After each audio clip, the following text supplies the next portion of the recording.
Hi there. Here's an edit from a set of interviews that have received very little viewing.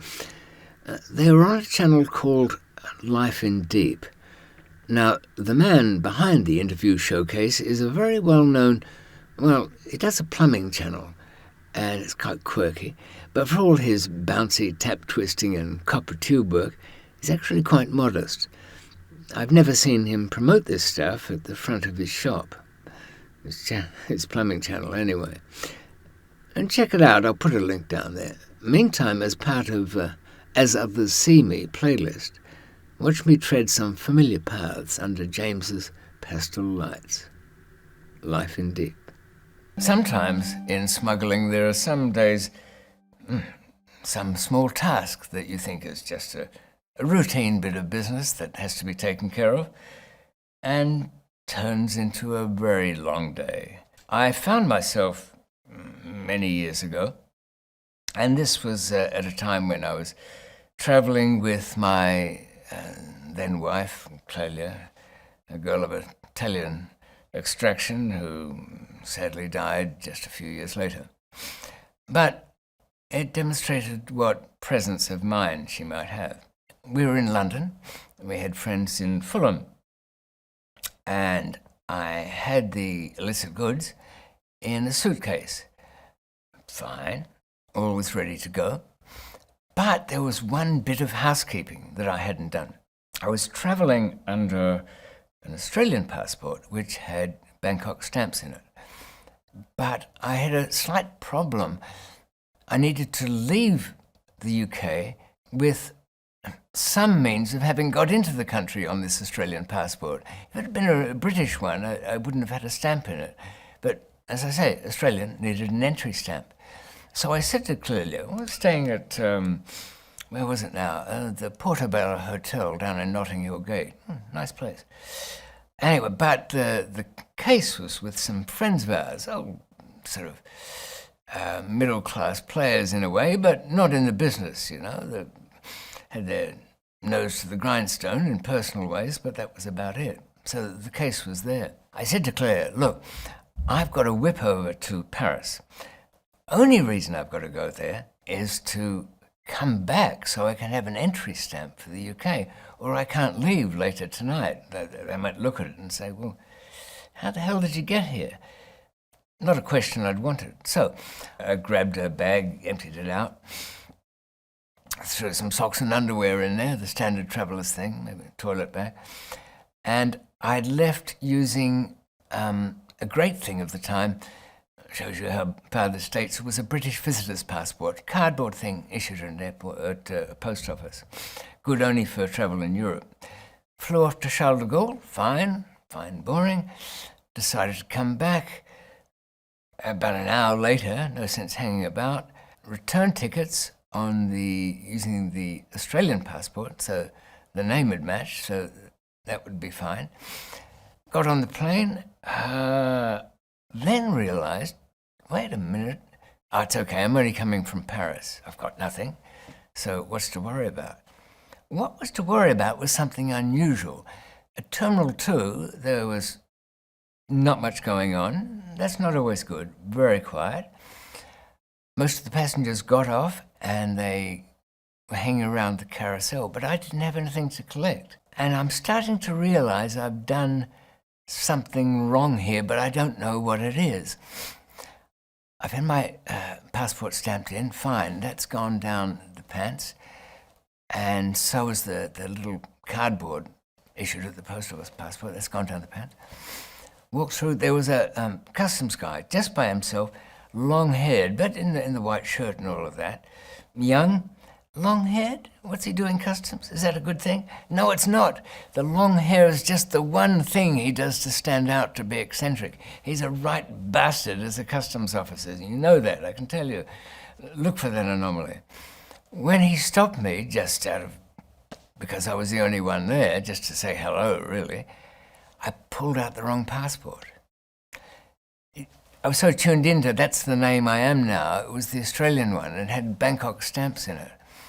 So he got all curious. I find he's going, next minute I'm at a counter, he's going through this travel bag I brought.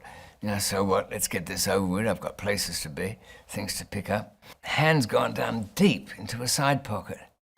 Pulled out a bit of hash. Ooh, flashback. A little block of hash somebody gave me months ago. I've been traveling with this thing for a long time. That moment, that horrible moment when you realize it's going to be a long day. Long day indeed. I end up in a room being searched. They've got 2 passports now, the little British visitor's passport, the Australian one. And they're getting all curious. Where is my big luggage? What's this about? They start to check. What I didn't know was that Clelia had rung through to confirm our bookings to leave that night and left a telephone number, not of the hotel, but of the place with friends where she was staying. Yeah, that's all right. But they checked that number and realized who they were. I didn't know that they'd actually been dragged into some Operation Julie with a whole lot of things going on years ago. You can look that one up.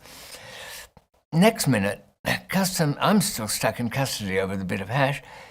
The police have raided down on that house, hoping to get what they can get. I'm still sitting in the examination office out at Heathrow. Day's getting on, and they bring in, like trying to see it was like seeing a dead body, a ghost, something that shouldn't be there, the big case. You know where we found this? They said it's all strapped up, got padlocks on it.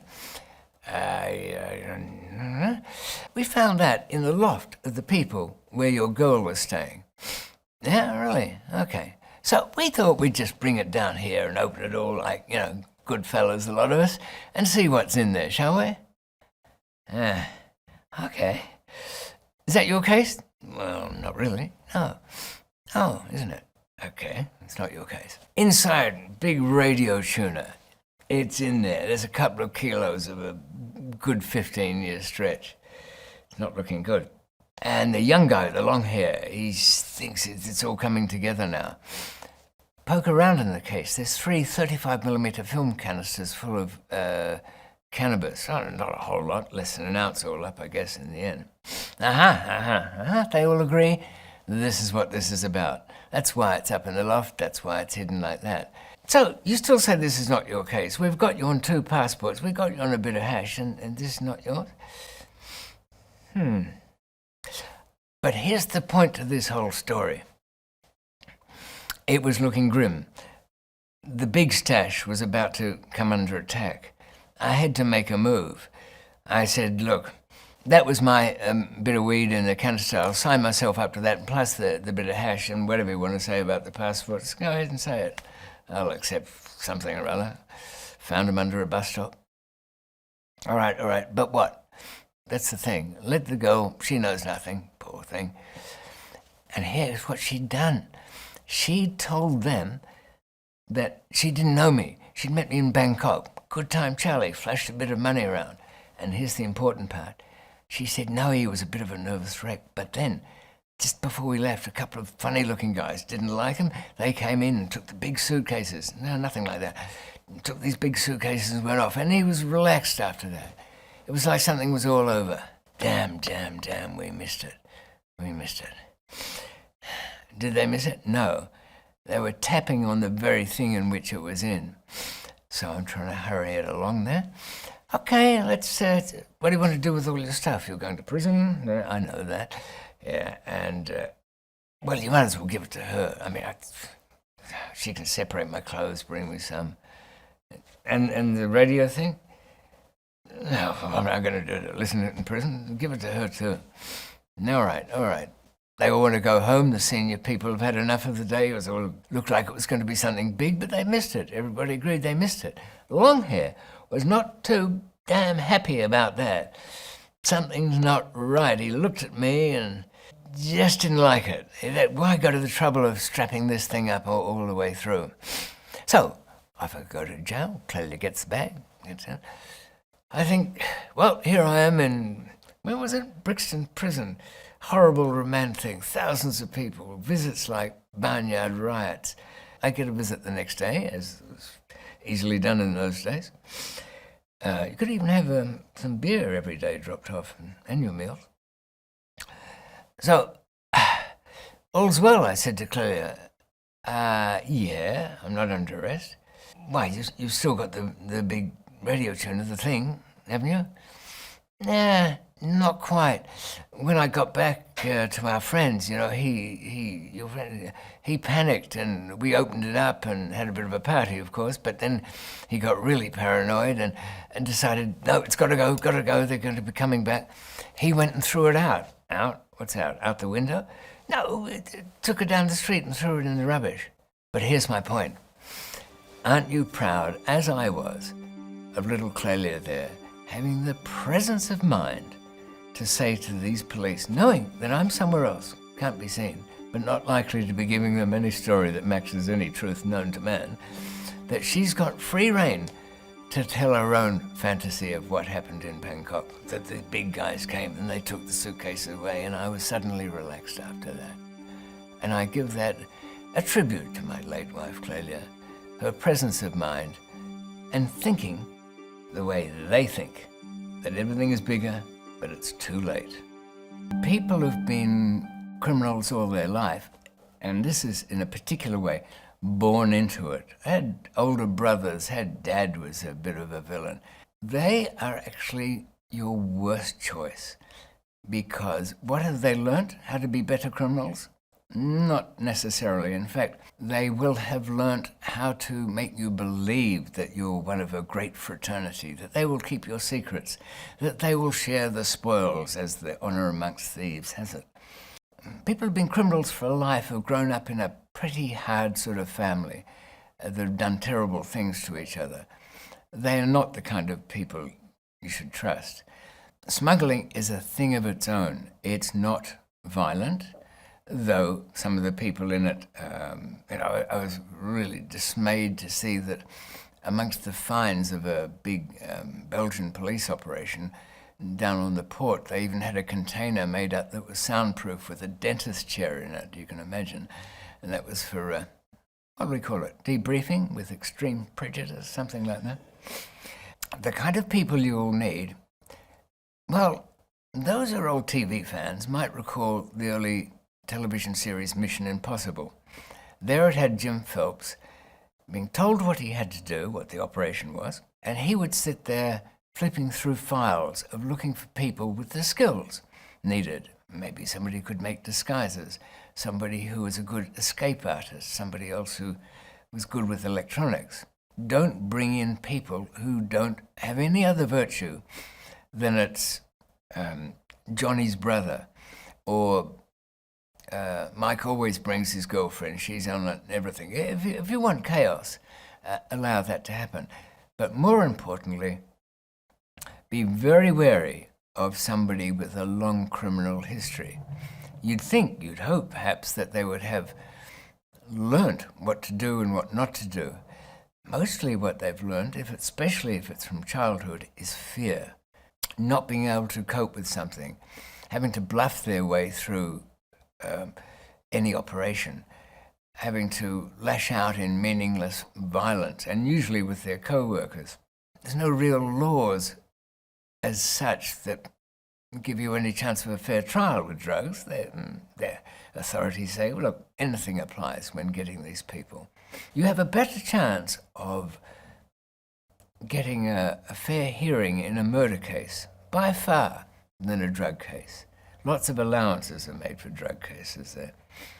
Hearsay evidence and third-hand reports and innuendo.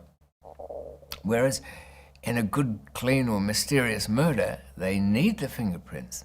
They need evidence of a body.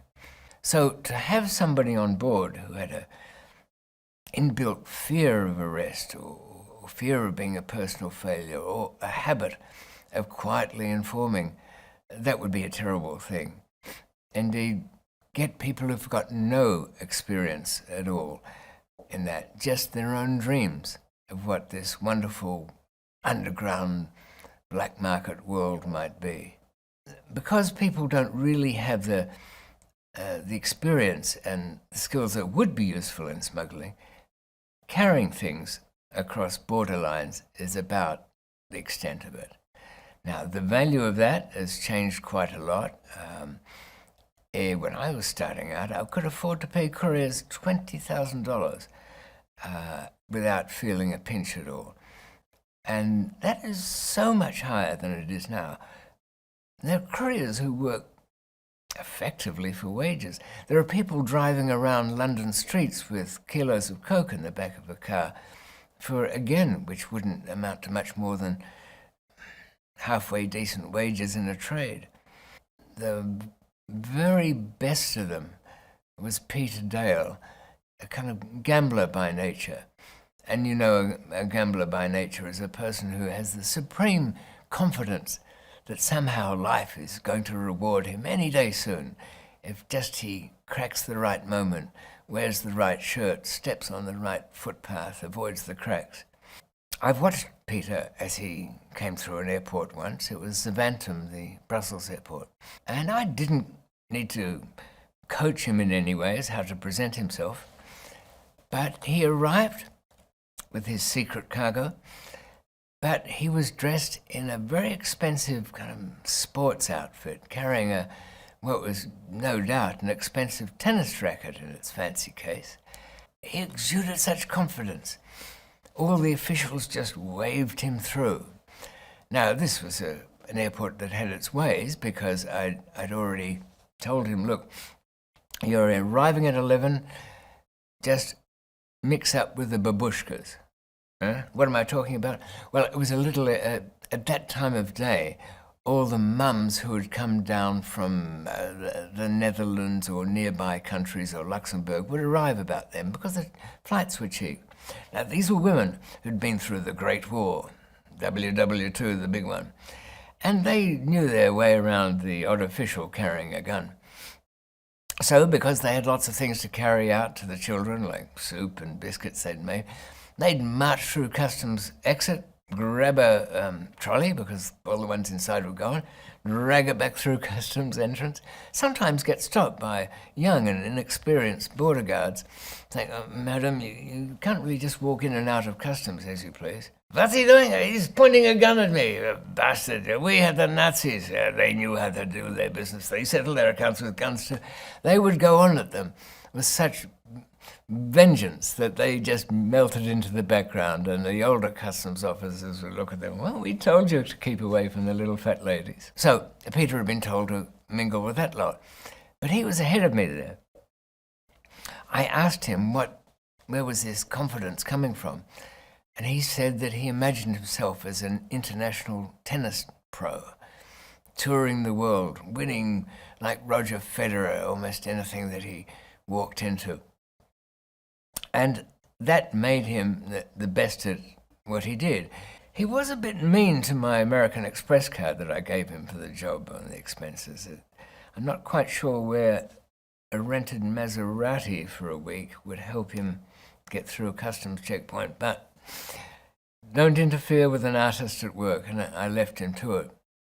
Having said that, because Peter was so eminently trainable and could assume these different personalities, when the big arrest came and he looked at his position and thought, I don't like this being in trouble. I don't want to be a courier in a big drug case. I think I'll be a state witness. And that's what he became.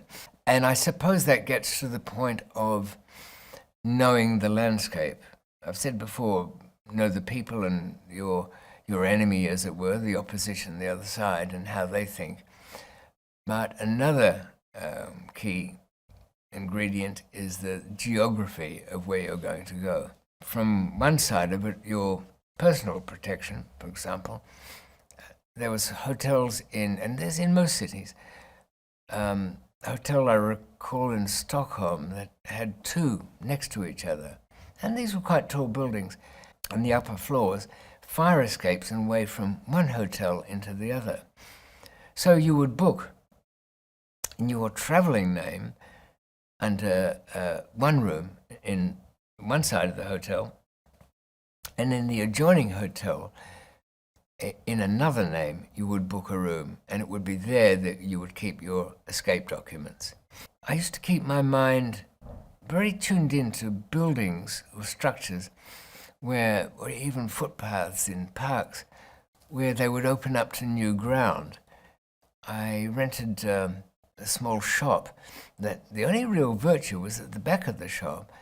Like all of them along that row, they had one blocked up doorway that went into the shop on the street parallel to that at the back, so that I would rent the other one from behind, knock through the wall, hide the door, and then if something needed to be dropped off, and making the unpleasant assumption that somebody was following it, it could be dropped off in the offices of the the printing services company or photocopy place, and then go behind the counter, through that partition and into the other office building. And really, even if the surveillance was quite strong, they shouldn't pick that.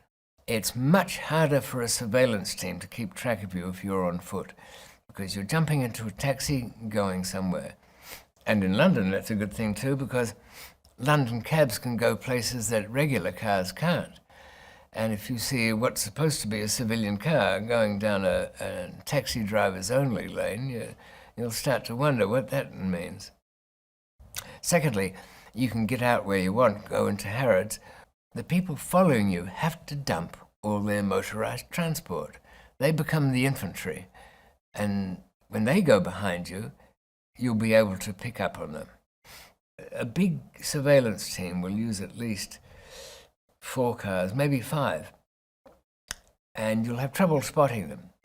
But if you want to see if there's somebody out there, I'd recommend a multi-lane highway. You can't beat the M25. Everybody's got a M25 horror story, so I'll give you a happy story, because it was there that I was able to keep to the speed limit, then move into the left lanes, and when there was a suitable bunch of lorries and trucks up ahead, I'd move in between them. Now, that meant cutting my speed back. The only way they could stay behind me is to slow down. Now, yes, they do have 2 cars there, so one can go ahead without loss. But that cuts it back. Now you've only got one following you. And when you move out from between these trucks and then increase your speed up again, that one who's left has no choice but to increase his speed too. So that's the car that you're looking for. You will have identified the fact that you're being followed. Using many cars to follow a person is really only reserved for the day of the arrest, or early on when they haven't identified who you are, because once they know who their target is, it's just about all electronic from there. Ever heard of a Polaroid camera? Well, you don't need one. You can use your phone. But before you leave the office or the house or the room that counts, the room with a lot of papers and the room with a lot of little boxes to look at, stand at the door, turn and take a photograph of it. When they've moved furniture about to see if there's any hidden compartments, they haven't moved it quite right, and a couple of times it's trapped something underneath there. So when you take a photograph when you come back home and compare the two, then you can see what's changed in the room. But beware of turning into some kind of obsessed bug searcher, or ending up like those Colombians who were doing nothing but employing 20 guys to check that nobody was listening in, or nobody was searching for them, or that the undercovers were identified. That way lies madness. If your plans aren't broad enough to allow that to happen. But still, my very first family lawyer gave me pretty good advice, and I think it's been echoed in film a couple of times, that if you've got that much heat on you, get out of Dodge City. An old school chum he knew what I did. I think he had a little weed farm under his house or something like that as well, but not much. Anyway, that time comes, as it does to all men, when what you have is not enough. And he wanted to work for me. Well, as I'd said before, he never had any skill set that was particularly applicable. he asked me what he'd be carrying. I said, really, just, does it matter? If you want to keep something in mind, just think it's the worst thing you can ever think of, plutonium or powdered babies or something like that. Was it hard drugs? Yes, very, very, hard, brittle, like diamond. I don't know whether I could do that. No. He was a moral character, an old school friend, And here's the point of me telling you this. When I told him what he'd get paid, the 20,000, which was high money in those days, high money today, this is the hard stuff, this is the bad stuff, this is really poor. I see in the papers it's worth like millions. I thought I'd get like, $500,000 or something. But I can get people, I pointed out, who'll do this for half of what I'd pay you. Yes, but he explained, but they're probably criminal, I guess, like scum. This is me. Oh, I said, pretending I understood. Right, you're a good person, a moral man, upstanding fellow. High standards. You wouldn't normally do this, so you should get a premium, shouldn't you? There is a belief, and I need to be careful about that. Somebody who rates themselves highly enough that coming in with you on some bit of dodgy business, only this once, you understand, just because I've got this exceptional situation I need the money for, they're the people who will be most repentant when things go wrong. They will be the people that will have no faith in anything once things go wrong. They will rat you out very quickly.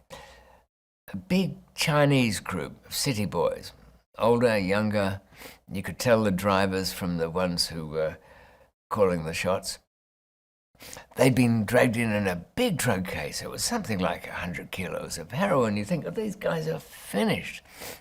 Nope. During that time they worked out who was going to take the fall. Every day they'd talk to their arresting officer, the increasingly well-bejeweled arresting officer, as his Casio turned into a Rolex, as his neck chains gave him a bit of a crick in the neck. Make a deal with him so who would take the rap. They needed 2. One wouldn't be enough, so there were 6 of them. And, of course, the old men of the group went out. By the way, this was... when did I get arrested there? I chose the moment because I thought nobody would be watching. It was 3 days before Christmas. And my new Chinese friends bought me a horrible cream Christmas cake, which I would have shared with my other little cellmates, Swiss Freddy, and a Nigerian guy that had been snatched at the port in Bangkok with air conditioning systems bound for Lagos, but were full of drugs. Did he know? Sort of, but not enough. Swiss Freddy might have had a slice of that cake, but he was busy. He'd taken 160 Rohypnol and was trying to kill himself. So that transition for him was too much. It hadn't been his first arrest, and not his first arrest in Thailand either. He'd been arrested for a few days before for stealing a television set from the Sheraton Hotel about 3 years earlier. These were my foreign friends. Nothing wrong with the guys. They were all right.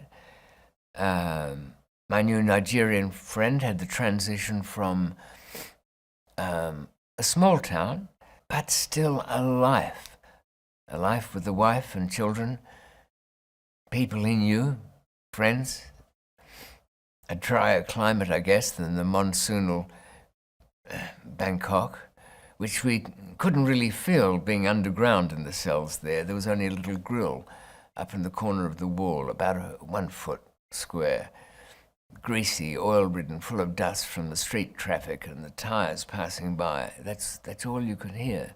That's all that would tell you night and day in there. And Swiss Freddy, who been working for a Pakistani syndicate who gave him a passport, which he didn't like from the outset. His business partners there were kind of careless because this passport was owned, or had been, by somebody who was already wanted in Thailand. So when Swiss Freddy became Emil Lime at the border, he was asked to take a seat. And he knew what that meant. It was a seat, all right, a very long chair. Swiss Freddy survived that. 160 Rohypnol astonishingly didn't kill him. He didn't move for a couple of days. Chinese friends came over and said, "Is he all right?" And I looked on and I thought, well, he's got a plan.